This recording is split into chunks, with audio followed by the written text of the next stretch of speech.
সুস্থতা যে আল্লাহর দেওয়া কত বড় নিয়ামত, আসলে অসুস্থ না হলে সেটা একদমই বোঝা যায় না। আজকে আমাদের সামান্য একটু অসচেতনার কারণে আমার ছেলেটার আজকে এই অবস্থা। আপনাদের কাছে আমার একটা রিকোয়েস্ট, আপনারা আমার আমার মতো এইরকম ভুল কখনোই করবেন না।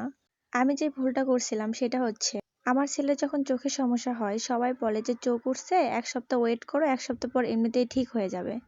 আমিও তখন বাড়ির সবার কথা শুনে ১ সপ্তাহ ওয়েট করলাম, কিন্তু করার পরে দেখি যখন আমার ছেলের অবস্থা একদমই খারাপ, তখন সেই পর্যায়ে ডাক্তারের কাছে গেছিলাম এবং ডাক্তার দেখার পরে বলে যে অবস্থা অনেক খারাপ, ২ দিন ড্রেসিং করতে হবে। তো প্রথম দিন যখন ড্রেসিং করে, বিশ্বাস করেন ড্রেসিং করাটা যে এতটা কষ্টকর, যেটা বড়রা সহ্য করতে পারে কিন্তু ও তো ছোট বাচ্চা, ও তো সহ্য করতে পারবে না। আপনাদের কাছে আমার একটা রিকোয়েস্ট, যদি আপনাদের বাসায় ছোট বাচ্চার যদি এইরকম কোনো সমস্যা হয়ে থাকে তাহলে প্লিজ আপনারা দেরি না করে শুরুর থেকে ডাক্তারের ট্রিটমেন্ট নেবেন এবং কারো কোনো কথায় কান দেবেন না।